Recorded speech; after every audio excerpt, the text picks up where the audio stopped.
Welcome back to On Texas Football's Tuesday night Longhorn Livestream presented by Andy Ludicky. I'm your host, Amanda Atwell, joined by CJ Vogel and Jeff Howe. And I just have to point out, that's my first time seeing that new intro video that Matt put together. That looks wonderful. Love the Will Muschamp touch. Great. You can tell it's very up to date. So great job on that. I loved it. I got a little sneak peek yesterday, and I said, Matthew, for me on Christmas, you're blessing me with a little introduction. So for all of us at the OTF team, Matthew, well done. Job well done. Great hard work there. Well, we're 8 days out from feeling the cheesiest at the Cheez-It Bowl. So not much going on right now, but that'll change in about 2 or 3 days here. So I want to just give an update on where the team stands heading into this bowl game. Yeah, the team was on the practice field Monday. That's day number 2 with Will Muschamp at practice for this team. They were off today. They will go back home or celebrate Christmas in Austin with family members. If they're from, places where basically you could drive or have a quick flight to, players will be back home for Christmas, and then they'll be back for the 26th. They will depart for Orlando on the 26th and then practice the 27th, 28th, 29th, a walkthrough on the 30th. And then you get to fight for the mighty Cheez-It, right? I think that's the name of the trophy against Michigan. Texas right now at 65 players, according to Sarkisian, at practice. Again, the transfer portal, graduates to the NFL for both teams starting to take a toll as well. But right now, just all about getting to Orlando and getting bowl prep truly underway. Yeah, and comparatively, how do we think Michigan looks as far as if you have any updates on that, if you've seen anything? I know they've gotten a few more opt-outs since we last talked. Yeah, what is it? Derek Moore, Jayshon Barham, the 2 best pass rushers for Michigan have opted out. Moore, I believe, was upwards of 10 or 11 sacks on the season. Barham's a guy that going into the Ann Arbor in 2023, Jeff, we sat here and said, got to look out for him alongside, right, the Mason Graham, Kenneth Grant combination. Their 7 remains very talented. But going into this game 8 days from today, they'll be without 2 of their best pass rushers.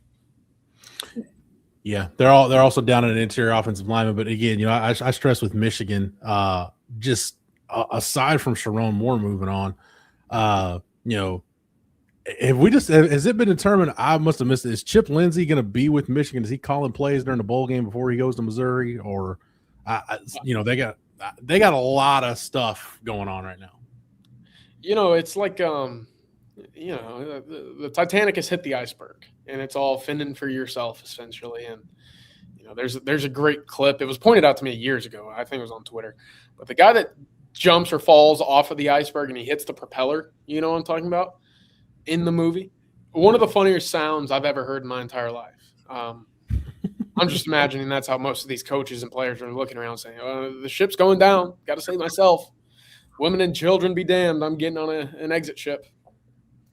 It's kind of my interpretation right now of what's going on in Ann Arbor.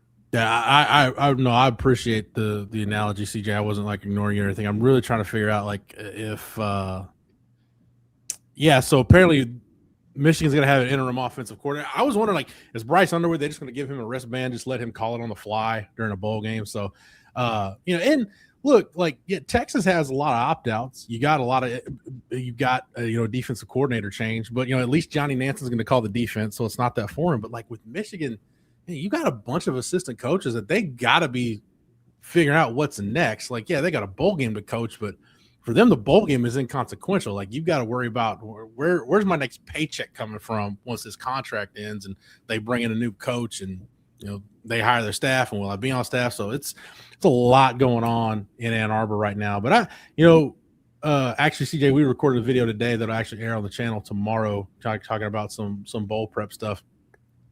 And aside from the 2 opt-outs, I really like where the Texas offense is right now, just in terms of kind of the trajectory they've been on, and really, piecing it together successfully against Texas A&M. Arch didn't start great, but they found the run game, the pass game got going. So, I think for that side of the ball, and more so than the defense, is it's going to change so much once they get back and start working with Will Muschamp and putting in the system.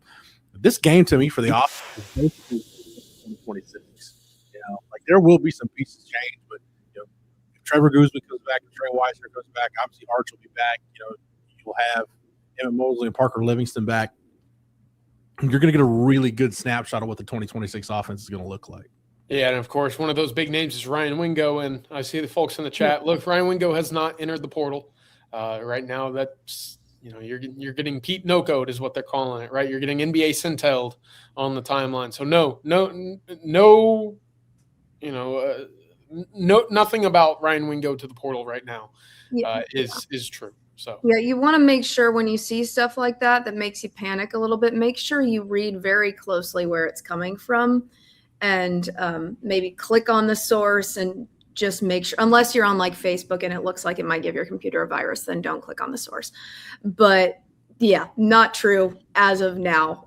He is not entering the portal. That being said, as far as portal entrance, I mean, Texas has been a little bit quiet on the portal front, at least today, but other entrants to the portal that you've seen that have intrigued you. I know CJ has his big list of his priorities if he was the coach at Texas. So what are some of those names that you've seen that you've been interested in?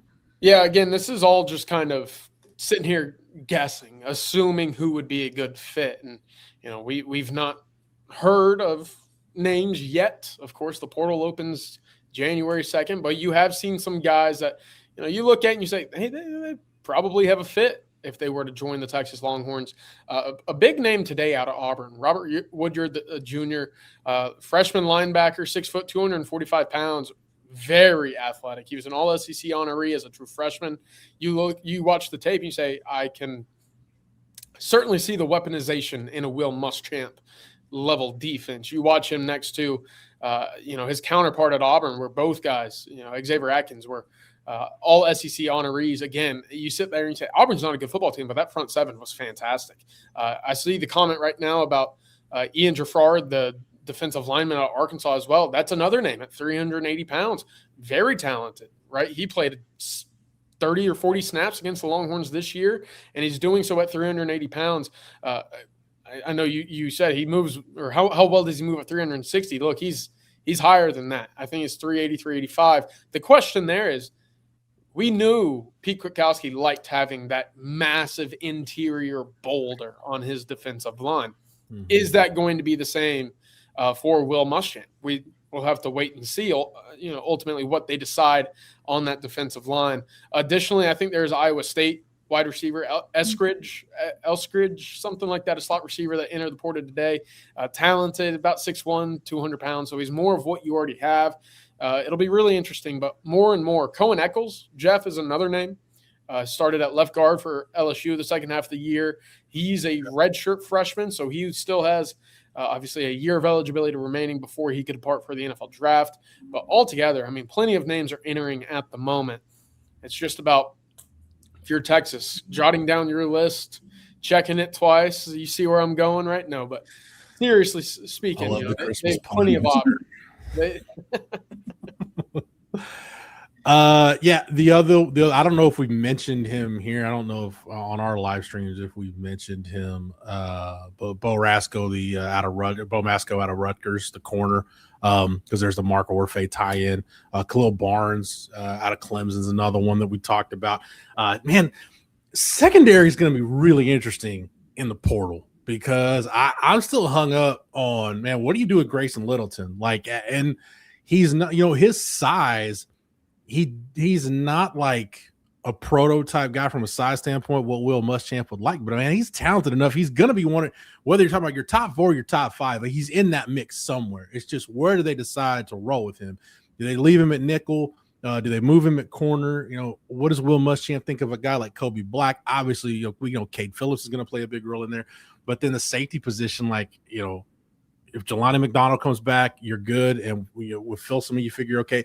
But, the big wild card for me there's 2 big wild cards in the secondary. What you do with Grayson Littleton, and how does Will Muschamp view Jonah Williams if we're not expecting him to be around for spring ball while you're installing the defense and doing everything else, and he's over playing baseball? Like, where is Jonah Williams going to be when he comes back? So do they attack nickel, corner, or safety? two of the three, all of the three. I don't know. I really want to see what happens in the secondary. Yep. All right, we'll get to a little bit more of that portal talk. If y'all have any questions, make sure to get them in the comments. Super chats will jump to the top of our list. But first, we're hearing from our friend Andy Ludicky at myperfectfranchise.net. Are you looking to diversify or new ways to make money? Andy Ludicky at myperfectfranchise.net can help you do just that by finding you businesses that will fit your time allotment and financial goals. Call him or email him to learn more. He's got a really cool process that identifies the perfect fit for you. Email him now at Andy at myperfectfranchise.net. So, CJ, you had a list of your top priorities. I think Matt has that pulled up if you want to pop that up there. I saw somebody else make a similar list to this, and I was very intrigued and wanted to hear your thoughts. Number 2 on their list was a quarterback. So not like a starter, but like that Matthew Caldwell position. What are your thoughts on that? You could attack that, but it better be behind – quarterback would be maybe behind punter for me, honestly. Like I'm not saying it's not important, but you're talking about bringing in a guy that maybe they could push KJ Lacey for QB2. I mean, I think the bigger priority is getting a stopgap to where you can preserve Diabell's red shirt to where he didn't even have to worry about seeing the field. I don't hate the quarterback thing, but man, you've got so many other things. So that's like, I don't want to compare. It's not this drastic, but that's like living in a dilapidated house. You're like, man, I found this really nice front door. It's like, well, your foundation's cracked and you need to replace your roof. And you got like, let's not worry about how good the front door looks. Like, let's just have a lot of other stuff to fix first. No, 100%. I'm with you. And again, you can take a Matthew Caldwell level-less guy, and I would imagine Texas kicks the tires on a guy with starting experience somewhere in Division I football. It would make sense to get someone else who has played the position, but it's significantly further down my list. And probably a big miss for me on this list is a kicker. I would say a kicker is significantly more important than a backup quarterback. And again, what is it? The famous quote, Matthew, maybe you can help me pull this up, or who said it, but the old Colts coach, he's like, he gets asked, what's the plan? If Peyton Manning gets hurt, why don't any of your second string backup quarterbacks, get any first team run? He said, well, we don't have a plan B. If Peyton Manning gets hurt, we're cooked. Like that's exactly what it was basically. And I'm not saying that's going to be Texas, but the plan is for your quarterback to take every single snap that matters, right? So the best way you can absolutely ensure that he remains healthy is offensive line, and offensive line. And even beyond that, it's to find other surrounding pieces around him, right? A running back is more important than a backup quarterback. And then you go to the defensive side of the ball. If you're able to extend leads and keep them, at arm's reach throughout games so that you don't need your quarterback in a game where you have a 3 or 4 score lead in the fourth quarter, that's fantastic. That's preserving health. That then goes to your defensive side of the ball, where Texas against Vanderbilt, against Arkansas, fumbled big-time leads late in games. And then you sat there and said, well, instead of getting a Caldwell or getting a Lacey or getting a Bell on the field, well, now you got to sit there and have Arch trot back out there because your defense couldn't hold a 28, 20, 30-point lead, whatever it was, right? So I absolutely think that quarterback could be an avenue, but significantly further down my list than a top 5 spot. To your point, CJ, if you take care of some of the other stuff, like the backup quarterback thing becomes less of a need. Like if you really soup up your run game to where, knock on wood, like something happened to Arch and you had to have KJ Lacey finish the game, man, hopefully you got a couple of good backs on an offensive line. Like, hey, let's just hand the ball off and throw some screens and we can get out of here with a win type thing. But yeah, it's, the math. I really hope the Matthew Caldwell situation didn't like distort everybody's view of what's available in the portal. Like that ended up being like absolutely the best case scenario for what you were looking for in the portal and what you got. Like we're talking about it today as a staff, CJ, like there might not have been a bigger moment. And I know Texas didn't make the playoff, but you're not in the conversation if Matthew Caldwell doesn't come in. Honestly, like maybe I was thinking about this, maybe the biggest crunch time situation we've seen a Texas backup quarterback come into, maybe since Garrett Gilbert had to come into that national championship game when Colt got hurt. Because like it's overtime, you got a fresh set of downs after Arch gets hurt. Like, you got to go score. Like, you don't have a game. You don't have time to get into a rhythm or anything. It's like, dude, you got to go execute now. And thankfully he did with that touchdown to Evan Mosley. But that's a godsend. Like, you just can't expect to get that in the portal every year. So, like I said, and I forget who asked it. My apologies. But, yeah, I would put kicker ahead of backup quarterback, because a backup quarterback isn't necessarily, I mean, like I said, if something happens to Arch, thank you, Derek, thank you for the question. If something happens to Arch, to your point a minute ago, CJ, like, you just kind of got to survive and string it together no matter who your backup is. If you don't have kicker figured out, that will cost you a game without question. And Absolutely. It probably could cost you a game it doesn't need to. Yeah, there it is. There's your quote. Yeah. Yeah, if 18 goes down, we're screwed. Around here, we don't practice screwed. But that's kind of my point. Is Arch Manning is your quarterback. He is your number one. If you go out and you spend big money on a guy that's behind him, are you then planning on Arch getting hurt? You shouldn't be, right? You should be sitting there protecting him. You should be preparing for Arch to take every meaningful snap possible. He's a tough cracker, if you will. Tough cookie. Yeah. You gotta figure, like, the beauty, wrong food choice. Yeah, the beauty of the Caldwell situation was, not only do you have to find a guy who's capable, but you got to find a guy that basically knows what he's walking into. It's like, hey, you may not take a meaningful snap. You want to come to Texas and get a semester or two of grad school paid for? Like, that's pretty much all we can promise you at this point. So it had to be a guy that completely understands what he's getting into.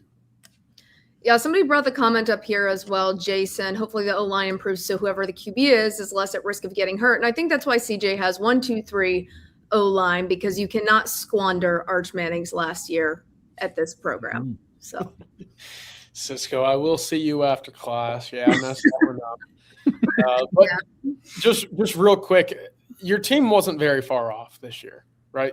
The 2025 Longhorns, very talented. They beat, 3 top 10 teams? They're talented. They're on the cusp. What held them back more than anything? The inability to protect the passer, the inability to run the football against teams with a pulse. That's the biggest issue.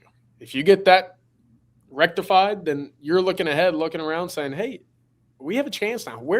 Where's the hole on this roster? Odds are, if you get that fixed, then you won't have many glaring. Here's the other part of that, too. If Gooseby comes back, right, which the way things are trending right now, I think it's probably more than likely at this point that he comes back, but we'll see. But if Gooseby comes back, you're fortunate in that your premium positions, you've addressed those in recruiting and player development, like left tackle, quarterback, edge rusher. I'll throw Cade Phillips in there at corner. Like, your premium positions that are going to command top dollar. I'll even throw a receiver in there, because if you're bringing back Ryan Wingo, Emmett Mosley, and Parker Livingston, like, that's a pretty good top 3. So compare that to schools like, LSU, Florida, Tennessee, I think is going to be in this boat.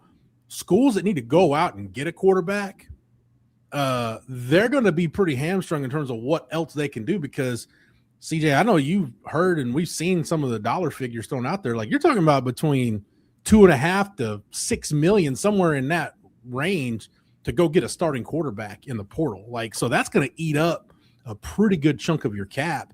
And for Texas, hey, look, yeah, you need offensive linemen, like interior offensive linemen, and so does everybody else. Guess what? The good thing about interior offensive linemen, they're not near as expensive as quarterbacks. They're not near as expensive as edge rushers. So that's where I appreciate this staff, that, hey, you've had some recruiting wins at your premium positions, and now you've got those guys, and they're back, and they know what they're going to make, and you don't mind paying them, but now you can allocate your funds elsewhere. I like it. And speaking of him, we're getting a lot of Parker Livingston questions about if we see him starting next year. You just said 1, 2, 3, your top 3 receivers. I think as of now, you would see him starting that group pending you get another wide receiver 1 in the portal. Go ahead, CJ. I was going to say, as of right now, absolutely, he's penciled in to be a starter for 26.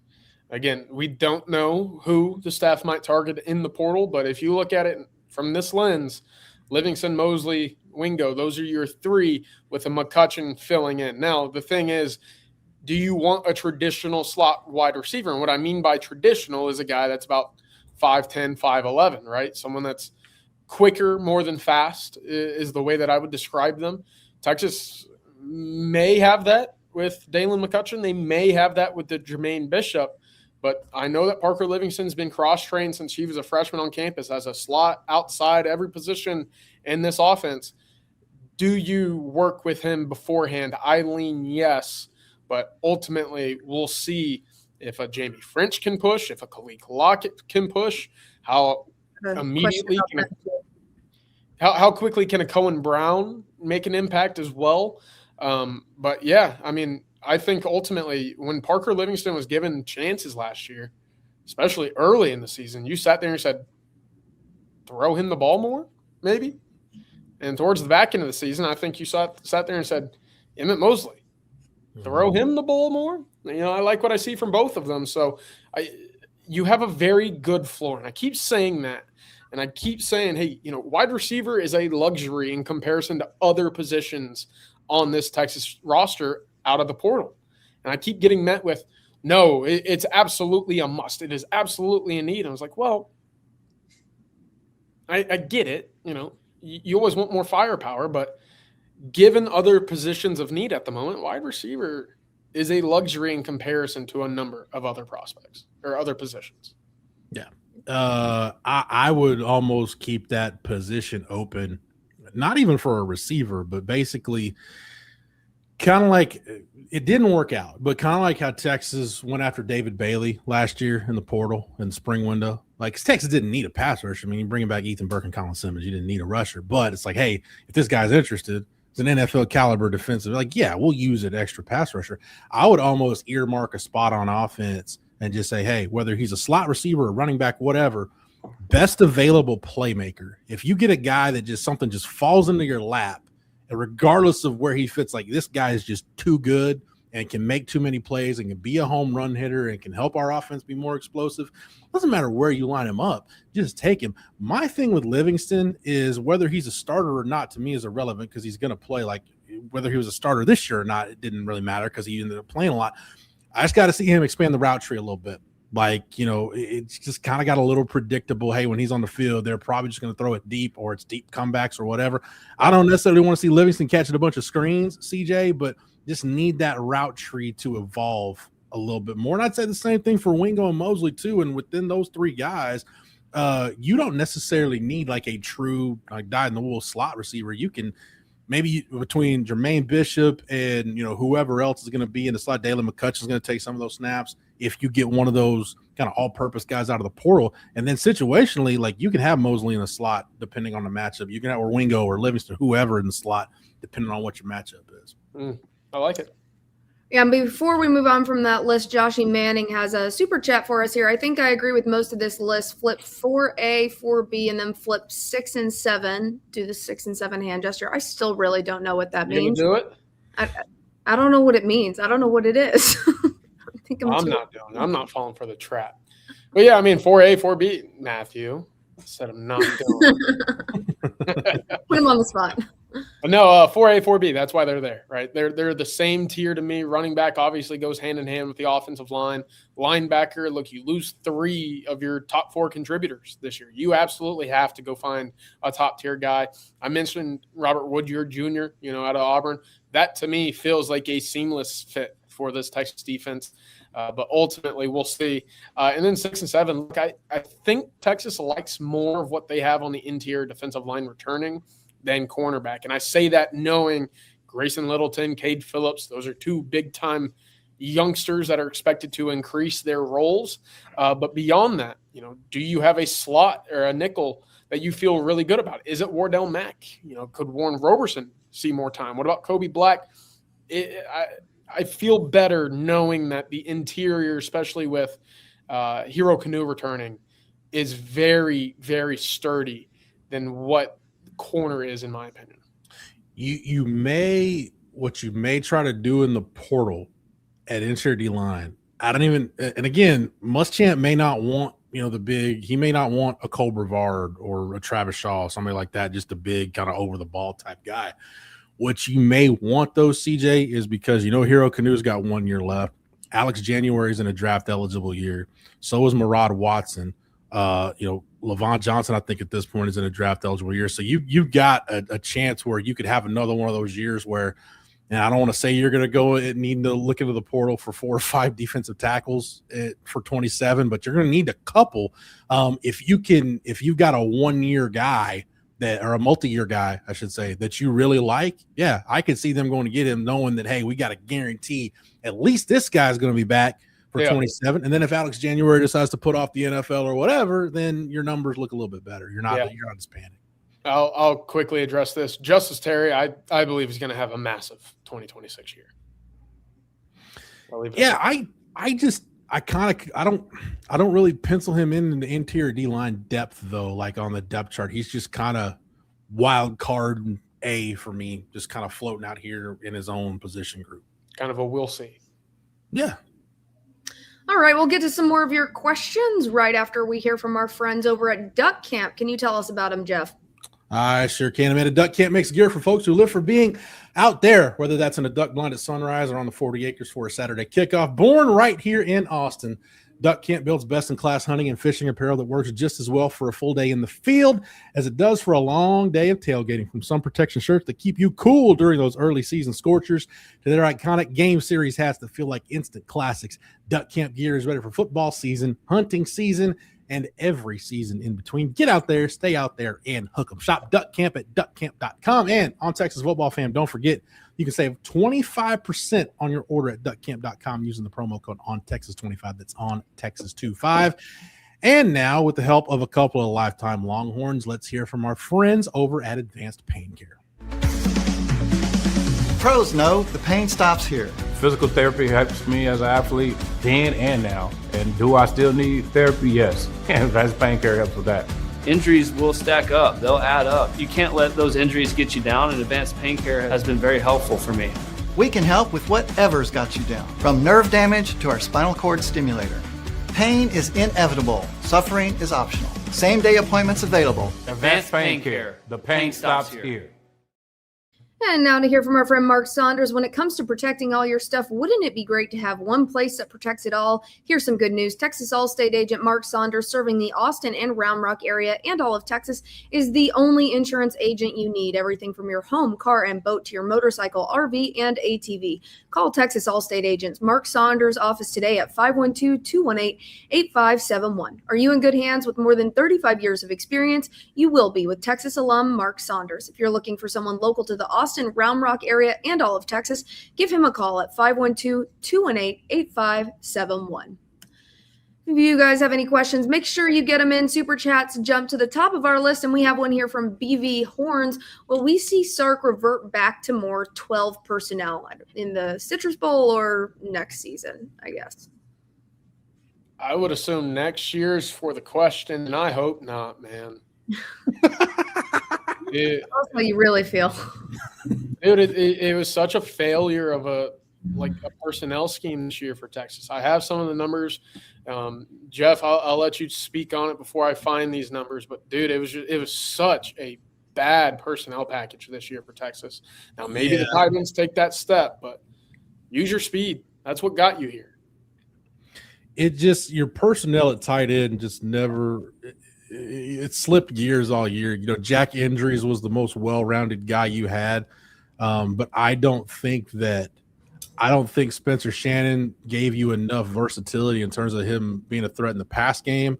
I don't know that Washington was quite there yet as a blocker to really take advantage of what he could do as a receiver, just to let him get more snaps. And I just think Nick Townsend just needed some time to kind of figure it out, period. So never really clicked. Could you see it more next year? Maybe, but I'm more excited about the potential of seeing more 11 personnel next year.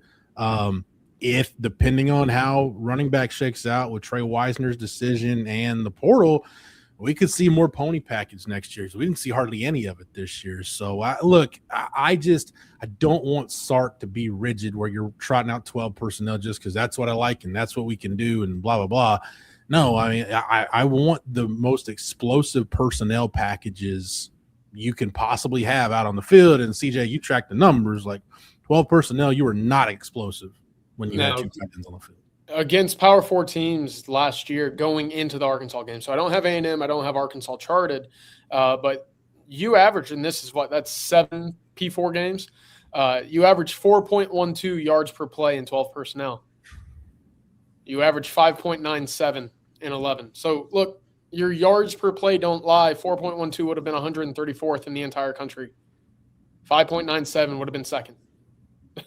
It's a no-brainer to me that 11 personnel, given what you had on the roster last year, is going to be a better option for you. And if you don't have, Jack Injuries back next year, why am I to sit here and believe that you're going to have 2 tight ends after not seeing a second option emerge the entire year consistently? Right now, again, they could take that step, but I'm sitting here telling you, dude, use what got you here, Sark, and that's the utilization of speed. 3 wide receivers out there, a dangerous tight end, and running backs out of the backfield. 12 personnel should give it a break. If Jack Injuries comes back, it turns into a massive offseason for Townsend and Washington specifically. Not throw Winston in there too, but I think for Townsend and Washington, because if you're gonna run more 12 personnel, one of those two with injuries would have to factor into that. I think those 2 guys give you more bang for your buck. All right, we got a question here from Andy. Do y'all know if Connor Robertson is leaning towards leaving or coming back? He has a decision to make. He did redshirt, so he does have an opportunity to return again. But right now, that decision will come after the bowl game. I don't know which way he leans. I still think Texas will be uber aggressive in the portal regardless of a decision. So does that, move him one way or the other? Right now, I don't know. He and Jack Injuries are the 2 guys in this that, the metaphorical gun to the head. Like I couldn't tell you what either one of them is going to do right now. Do you think at this point we're going to see any more opt-outs before the bowl game, or will the rest of them come after? I imagine you made it this far. You're going to get your practice tape. You're hopefully going to see some time on the field in this game, get some live action tape as well. And then for whoever else wants to make their decisions, whether to the portal, whether to the draft, will come after the game. I hope not, Amanda, because that probably means something bad happened in Orlando. Somebody violated curfew or something happened. Speaking of which, TCU calling, Jeff. TCU USC is your Alamo Bowl matchup. Who the Riverwalk is going to claim somebody on one of those 2 rosters. Like somebody will get sent home from the Alamo Bowl. It never fails. Somebody gets themselves in trouble on the Riverwalk and ends up having to go home. I'm wondering, is it going to be Lincoln Riley or Sonny Dykes that gets that phone call at 4 a.m. saying, "Hey, we had to put so and so on a plane and get him back home"? I don't know. Yeah, I don't know. It's a good question. We'll have to see. Speaking of, does anybody beside me only want to see Arch play 1 or 2 series versus Michigan? I'd be okay if he was a backup. It's interesting thought. I mean, personally, I'd like to beat Michigan, but if Caldwell can get the job done with what Michigan is dealing with as far as the volatility in that program right now, then why not? No, you play Arch. Again, this is the same as anybody younger on this team right now that needs extra snaps. He's your quarterback. The more live snaps, more live reps that you can get for your quarterback, the better off it is for your quarterback. So I would put him in there every single snap that you possibly could until it's out of hand. And then when it's out of hand, you go straight to KJ Lacey and say, go get yourself some live reps as well. Matthew Caldwell, thank you for all that you've done. But in terms of what's going to be most beneficial for this 2026 roster, you got to look at who's going to be on the 2026 roster. And that starts with Arch, the face of your program, and then KJ Lacey, who's going to be your number 2. Yeah, I saw one comment saying that would it be nice, I guess, to give Matthew Caldwell some reps for tape purposes. And I mean, that's just not really what you're looking to do in this kind of game. And like you said, unless this truly gets out of hand to where it doesn't make sense to leave Arch in anymore, then why take him out? Yeah, tape for what? I'm not trying to be, I'm not trying to be a Richard right now or anything, but seriously, tape for what? If you haven't opted out of the bowl game and you're going to play, might as well go ahead and try to win the dang thing while you're there. Otherwise, why else show up and put some effort into playing it? I'm kind of with CJ's plan though. I let Arch, let him get geared up. Hey, it's a really good opportunity. It's another opportunity against a Power 4 opponent. Say what you will about where Michigan is right now, but just and plus you let him get the reps, but I think more importantly, if this is kind of your first exhibition going into 2026, man, this is really truly his team. Like with Michael Taft gone, with Anthony Hill gone, like this is really like, and I'm not saying that Arch isn't a good leader or anything. Like I think guys have gravitated toward him. We all seen the strides he's made there and how much this team believes in him. But like this is really for sure Arch Manning's team. So let Arch take every opportunity possible to just continue to drive that home. Yep. Yeah, Sam, man, it's not so much about losing to a poverty program in Michigan because I grew up a Michigan fan. I still like Michigan. I got a soft spot in my heart for Michigan. Steve Sarkisian cannot have an L to Biff Poggi on his resume. Like that's not how this year can end. I will not stand for Sark losing a game to a team coached by Biff Poggi to end 2025. This is not going to sit well with me. Yeah. We just got a good question here from Joseph, though. Who are the starting DBs for the game, do you think? And Jeff, will Coach Boom coach the game or just help with prep? I'll take the last part. Yeah, he's just helping with prep right now. He won't like coach it. He's doing some really kind of getting a feel for the roster, getting his hands dirty a little bit. But, yeah, it's more observation right now. Johnny Nanson's going to call the defense for the bowl game. Yeah, obviously no Malik Muhammad, no Michael Taft in this game. You're going to see Grayson Littleton still at the star spot for now, Cade Phillips on the outside, and then it's going to come down to Warren Roberson and Kobe Black on the opposite cornerback spot. Back deep, look, is it Xavier Phil-Sami or is it Jonah Williams that trots out first with Jelani McDonald? That's going to be the most intriguing aspect of the bowl week when we start hearing a little bit more detailed practice reports. But I expect to see the three of them. I will share this, and Jeff, we talked about this a little bit as well. Jordan Johnson-Rubel getting some time at linebacker in bowl prep currently. Again, Texas lost 3 of its really 6 rotational guys at the linebacking spot. Jordan Johnson-Rubel, about 5'10", 210 pounds. He's a stocky fella. He has enough mass there to play the middle of the field. Obviously, what kind of run fits are you going to see? What kind of instincts and reading of the keys will you see? That I don't know. But right now I do know JJR is getting some looks at linebacker at the moment. Yeah, I feel like he and Deuce Cunningham have a chance to be 2 of your core special teamers next year, just with the size speed ratio. Cunningham actually worked some at the star this year. So I think those 2 guys, that's kind of what I'm looking forward to for those guys. But yeah, linebacker, you were talking about portal needs, man. I just keep thinking about that linebacker position. Like I think you got to get 2, I think. And I think ideally one of those guys would be a multiple year guy, because in a perfect world, you get a multiple year guy, go through year 1 with Will Muschamp, then you come back in 27 with Ty Anthony Smith as a senior, your portal ad being in year 2, linebacker. Not saying it won't be a strength or can't be a strength, but it can really, really be one of your top 2 or 3 position groups on the roster in 27. We got another, speaking of portal, question from Jason. Is there a thumper at safety in the portal, someone like Makuba that will decleat you? Texas doesn't currently have that, in my honest opinion. I think that's Jelani McDonald to a T. I think he is a thumper. He is a hard hitter. He is right there with Anthony Hill, probably as the hardest hitting guys on your team. I don't think we've seen enough of Jonah Williams yet to know what he could be. Zealous Hicks, very much the same. In the portal, I know Khalil Barnes is kind of one of the names that you look at and say, okay, it makes sense given what Andrew Makuba was able to do, but Makuba's from Austin. So will there be that similar interest in Texas right away? We'll have to wait and see. But I think the world of Jelani McDonald. I think he's an absolute stud. Yeah, I think one thing that doesn't need to get lost in Makuba being a thumper, like, yeah, he was a hard hitter, extremely cerebral player, very in tune with what you're doing from a coverage standpoint, and had really good ball skills where he could go finish plays. To me, with the way football is played today, I value guys that can get their hands on the ball and finish plays more than I value a guy that could just come over the middle and decleat somebody.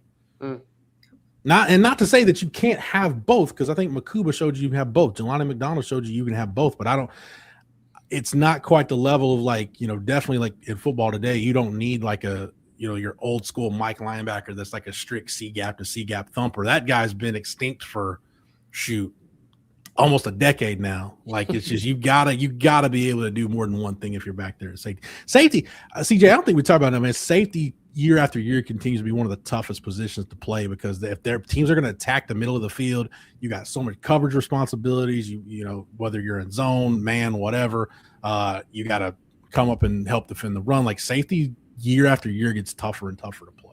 Yeah, it does as well. And look, this is kind of more big picture, but no safeties or any of the early enrollees will be doing any of the bowl practices like Justice Terry or Lance Jackson last year. Sark said, look, I want them in day one in the spring. You know, they're not really benefiting anything coming in now. So enjoy your holidays, enjoy your new year. You know, the first day of the semester, come ready to work. All right, y'all make sure to get in as many questions as you have. We got a little more time, but first we're going to hear from our friend Andy Ludicky. Stuck in the corporate rat race with 2 weeks PTO and no control over the money you can make or your schedule in general, call Andy at myperfectfranchise.net. He'll take you through a process to identify a business that will not only fit your financial goals, but also your skill set. Franchise ownership isn't for everyone, but if you have a desire to take control of your destiny, call Andy or email him at andy@myperfectfranchise.net. Now, I had a question up here I wanted to get to because I know my answer to this question from Joe K. What made your Christmas better? Oklahoma choking a 17-point lead versus Bama, or A&M unable to get a touchdown against Miami? So I'll let y'all go first. No, I want to hear what you got. I got to say, considering I had to talk about it for an hour plus, I'm going to go with the latter. I'd say A&M not scoring a single point. I don't know. That OU game brought me a ton of joy. I kind of had to turn it off at the beginning because it was pissing me off how bad Alabama was playing. But, yeah, the A&M game, just the I told you so's that I got to say after that game made it extra sweet. And if you want to listen to that, you can go listen to Moving Goalposts and certain someone's little crash out.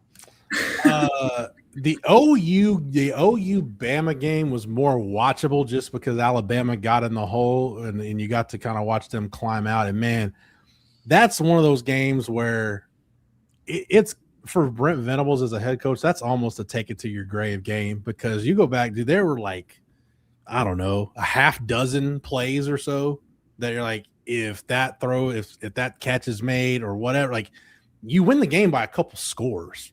And you end up losing it. Man, the A&M game, that's about as cruel and tragic and as on brand for that program as a playoff loss could possibly be. At home, 3 points. Yeah, no. I know folks who watched it, it looked like a breeze to me. But ultimately, man, I mean, for either team, you sit there and I think you leave the season thinking, oh, it was fun to make the playoff, but you're probably more concerned about 26 than you were optimistic going into the game. Now knowing that your quarterback is or was the reason why you lost both games. And both quarterbacks, they don't have a decision to make. They're coming back. And if they're coming back, and it's not at the school that they're currently at now, it's somewhere else. And both teams might be better off with a different quarterback. But do they have the stones to make that change? I don't think so. To me, and this is just, you know, I have friends that are, you know, got ties to both programs. Like from an OU standpoint, I think a lot of OU fans felt like, yeah, this team, like they're going to need a lot of help. Like they kind of were what they were. You need a low scoring game. Like, you didn't plan on Tate Sandell completely melting down. Like, he'd been nails all year. And I think that's the tragic part of that game. But, I mean, OU's offense wasn't very good. Their defense is elite. Their offense wasn't very good. I think, like, Oklahoma knew what it was and was trying to just compensate for the weaknesses as much as possible. The A&M thing is funny because, like, I think they got exposed against Texas, and it's like, okay, everything I thought A&M might be, like it looks like they are after the Texas game once that offense played a defense with a pulse and it can't stop the run. And, hey, you had a puncher's chance because along with some of the things you do well, you're planning on Mario Cristobal to manage a game start to finish to where he's going to put his team in a position to win, which is not going to happen and didn't happen like it almost cost you. But, man, CJ, I'm with you. I think OU at least feels like, yeah, we can maybe put some pieces around Mateer and get him healthy. And, like, within who we know he is, you can probably put yourself in a similar position. Dude, A&M, like, you've gone all in on Marcel Reed, and now you're getting a new offensive coordinator. Casey Concepcion is gone. You're bringing Craver back. But, like, it's just you thought you had your franchise guy, and now every sign you've seen tells you, man, not only do we not, is he ever going to get there? I think to me, I don't know, I might be wrong. I feel like OU kind of feels like, okay, Mateer is what he is. Can we put pieces around him?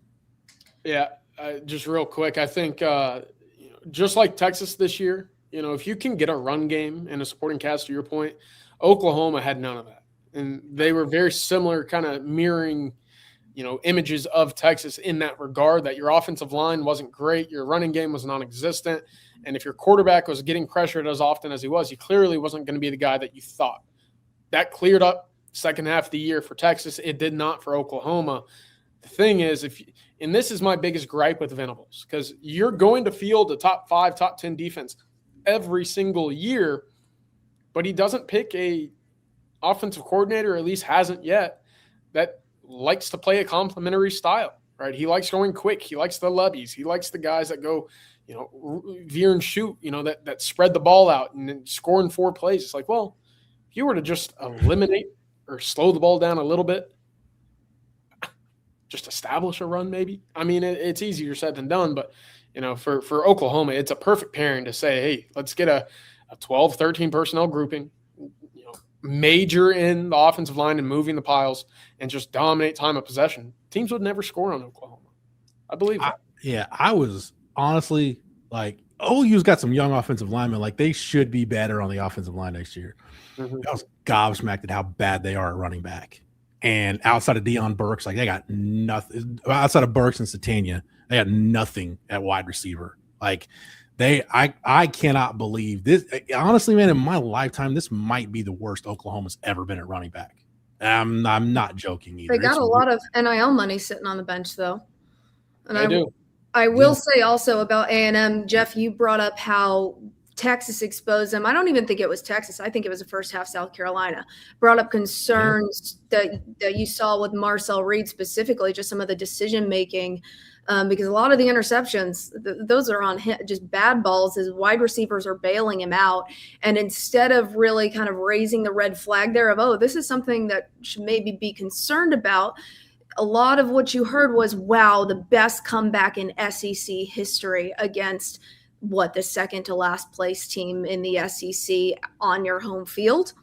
So I think that South Carolina game should have raised a couple more red flags than it did. And of course it didn't. And you saw that exposed again. So yeah, just a lot of, and this is what I emphasized to our friend Billy Lucci, is that, I mean, if you're picking between a Arch Manning or a Marcel Reed, regardless of anything else, I'm going to pick the quarterback who isn't just perpetually turning over the ball, because that's all Marcel Reed could seem to do. He had 7 turnovers or something like that and 0 touchdowns in his last couple games, something along those lines. So just that's a big concern. And I mean, a lot of A&M fans, they have a lot of questions about Marcel going into the offseason. And of course you have people that are saying, oh no, it's not Marcel. I don't know, but they are losing a lot next year. So that's another thing. This was probably one of the best. We'll see if Elko can reload, but they're losing a lot. That offensive line that was so good,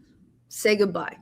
So I think it says, I think it says a lot too that, for as good a year as Cassius Howell had, his last 2 games where he went up against Trevor Gooseby and Francis Malinoa, one is going to be a high first-round pick, and Gooseby, whenever he decides to come out, will be – basically he was non-existent. Like, you forgot at times he was on the field, and he was your biggest disruptor on defense. Torian York was pretty much a non-factor.